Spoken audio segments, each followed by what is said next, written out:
હા વ્યસન વ્યસન વ્યસન તમે જો કઈ કીધા નહીં. હું તો એક જ વાત કરું કે ભેંસ હોય ને ભેંસ એને અંધારી ઓરડીમાં બાંધો, હાવ હાવ હાવ અંધારું હોય ને એવી ઓરડીમાં બાંધો અને એક બસ ભરીને ગદબ નાખો રજકો અને ભેગું એક આંકડાનું પાન નાખો અને પછી બારણું બંધ કરી દો. સવારે તમારે જોજો એ રજકો ખાઈ ગઈ છે ને પાંદડું પડ્યું છે. ભેંસ ને ખબર પડે શું ખવાય ને શું ન ખવાય. બોલો માણા નથી ખબર પડતી. નથી લાગતું? શિવ ભોળાનાથ નું મંદિર હોય અહીંયા આપણે શિવલિંગ હોય, શિવલિંગ બનાવવા વાળા આપણે, લાવનારા આપણે, બેહાડનારા આપણે, પ્રતિષ્ઠા કરવા વાળા આપણે, ગામ ધુમાડા બંધ જમાડી આપણે.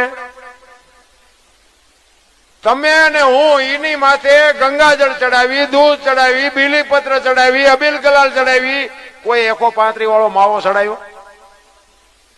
હે દારૂ કોથળી ચડાવી? કોઈ ઇંગ્લિશ ની બાટલી ચડાવી ભોળાનાથ ઉપર? અંદર બેઠો ને અંદર બાપુ એ ખરેખર પવિત્ર આત્મા છે એટલે એને ખબર છે કે એક ભગવાનનું નામ લઈને ત્યાં મૂર્તિને બેહાડી છે.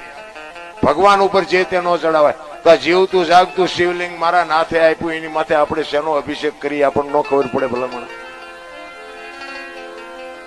અરે બાપુ બહુ વિચારવા જેવું છે રામ.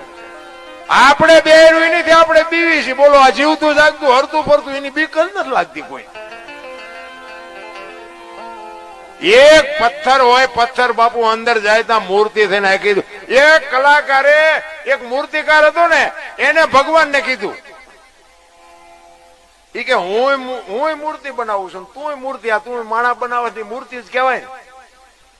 ઈ કે પણ ભાયડો બનાવે ને એને કે આખી દુનિયા પગે લાગે છે, તારા બનાવેલા છે અંદરો અંદર બા છે, તારા કરતા કે હું મોટો નહીં. ભગવાન શું જવાબ આપે એને? ઈ કે તારી વાત આજે મેં સમજીને બનાવ્યા હતા પણ હવે અમારા દીકરા નીકળ્યા કપાતર કરવું શું?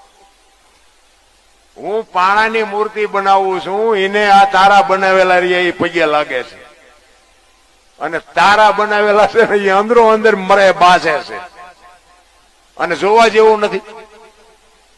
એક ભાઈ ભાઈ આ રામાયણ મેં તમને કીધું, એક રામાયણ તમે જો, રામાયણ અને મહાભારત બે મહાપુરુષો બનાવ્યા પણ રામાયણ એમ કે છે કેવા ભાઈઓ હોય, કેવા મા બાપ હોય, કેવી દીકરી હોય, કેવી પત્ની હોય. બાપુ આ જોવું હોય કે રામાયણમાં જોવું અને આ રડેલું ન ખાવું હોય મહાભારતમાં જોવું.